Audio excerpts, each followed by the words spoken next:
urgency in that second half? Obviously, you're down at halftime, so you just had to come out of the shoots and get going. Yeah, I mean, I think the first half we were kind of just playing slow, and we weren't playing really as aggressive as we usually are. And I think so the second half we made kind of that adjustment to just raise the intensity. That will help us kind of get stops on defense, be in help side, and just play in the right positions where we knew that we could make plays on the ball defensively, and that allowed us to run in offense and just be aggressive.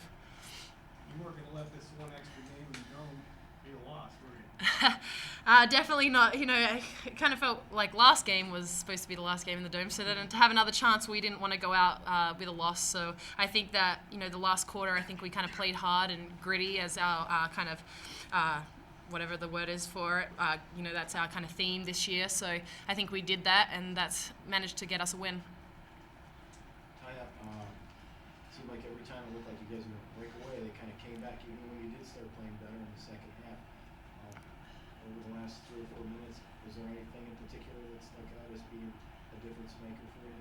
I thought, we would, like you said, get up on them, and then we would have defensive lapses where we wouldn't switch to make a play, or our communication wasn't at where it needs to be. So on those types, we just need to talk more down the stretch so we can put our foot down on teams when we get that lead and maintain the lead. Was it tough? A little bit tough, kind of getting back in the groove after last week? Oh, yeah. I mean, honestly, it really was, But I just think that we have so much heart to still play the game, and we want to make a run in this tournament. So we're going to make the best of it, and we're just really excited that we can have another chance to play. Nicole, don't you think that's the perfect way to describe it? Is you have this opportunity, and can second life here a little bit? Yeah, exactly. Once it was disheartening losing that game to State, obviously, because that's everyone's goal is to make the NCAA. So when that didn't happen, we kind of our emotions got the best of us. But then we kind of, I think Coach did a good job of kind of keeping us together and making us realize that that's not the end of our season. We had a good enough regular season where we knew that we were going to have a postseason no matter what, and I think that kind of changed our focus to the WNIT. And now we just take it game by game as we have the whole season. And thankfully we got this win today, and now we're going to focus on the next game and try to get a win at Minnesota. Nicole, how good of a test was that team for future opponents, just based on what they did? Yeah, I mean, this team was really good at offense in the terms of, they move very well off the ball, and they're constantly moving, cutting. And I think in terms of matchups, it was kind of hard for us to defend sometimes because they would kind of go that small lineup where Faber was at the 5, and I think that kind of caused us some problems. So we just kind of need to adjust on that end and be able to kind of guard whoever. And I think that will make us lock in defensively in the future. Ty, do you know anything about the Gophers? Oh, yeah. I mean, they have 2 really good scorers, and Rachel Banham, obviously, she's a scorer, so we're going to look to, shut her down and play the best defense and just do what we do and play out basketball, and we're really excited for the opportunity. Yep. They didn't do a very good job of shutting her down tonight. She had 48. She had 48. Oh.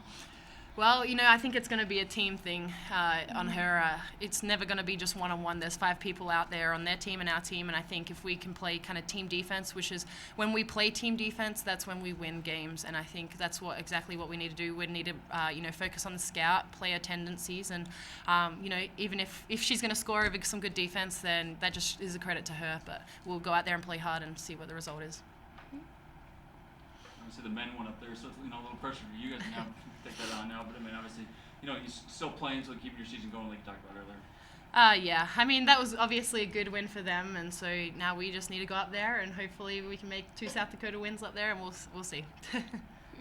That was a fun game. I just think for everybody that was involved, it was 2 really good teams going at each other, and we found a way to kind of survive them shooting 60% from the 3-point line, but I really thought they executed well and we executed well, and there were 2 teams kind of throwing punches, and I'm glad that we were able to come out on top.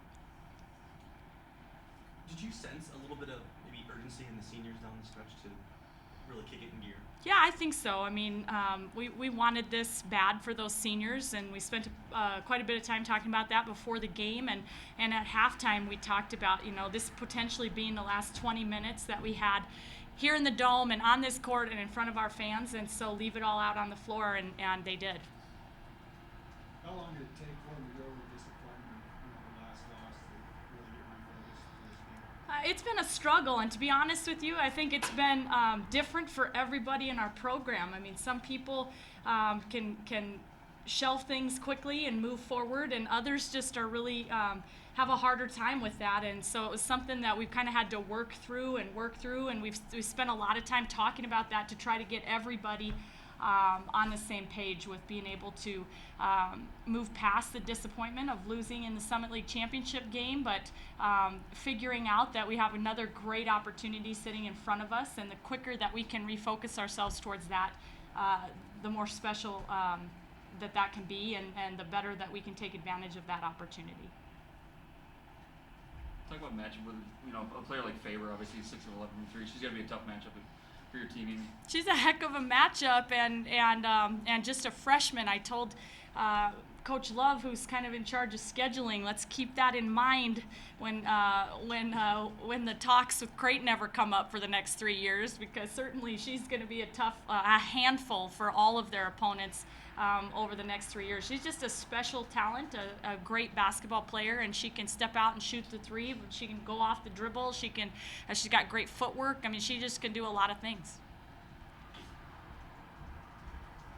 What's the biggest difference for your team offensively, other than just simply making some shots? I mean, it just felt like you had more rhythm on that end of the floor in the second half. I think really it just all started with the defensive energy and intensity, and we were able to kind of create some turnovers, which created a little tempo for us. And for us, when we can play kind of with that tempo and kind of in a flow, good things usually happen.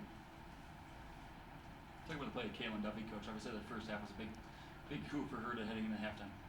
Yeah, I mean, she hit some really good, timely three-point shots. It's good to see that. We've known that she's very capable of shooting like that, and just for her to be able to get that many looks is we want her to be aggressive. We want her to be shot ready. We want her to be ready to step up and make plays for our team, and I thought she did a good job of that here tonight. How about Minnesota? What can you tell us about Minnesota?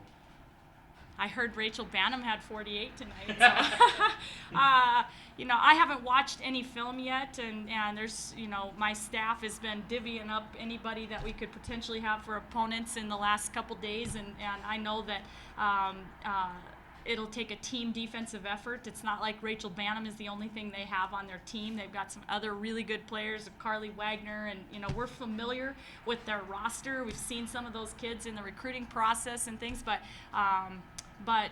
we'll have starting tonight and tomorrow, to kind of start getting ourselves prepped for what we'll see Sunday. What goes into deciding? Now we're talking about layman's terms here. Your answer cannot get too complicated. Okay. What goes into determining the next home game or the road game? Home road next.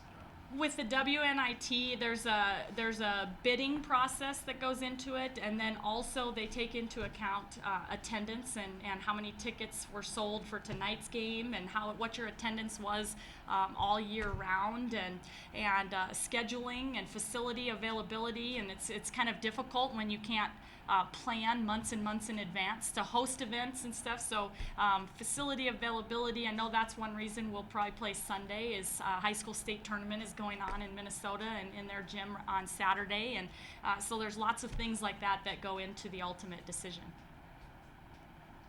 Talk about the crowd support, Amy. Obviously, nearly 2,000 tonight. I mean, it just seemed like they were really behind you the entire game. Yeah, I just was really pleased with our crowd. I just thought that it was a good crowd. I thought that our kids felt that energy, and we've been feeding off those Coyote Crazy fans all year.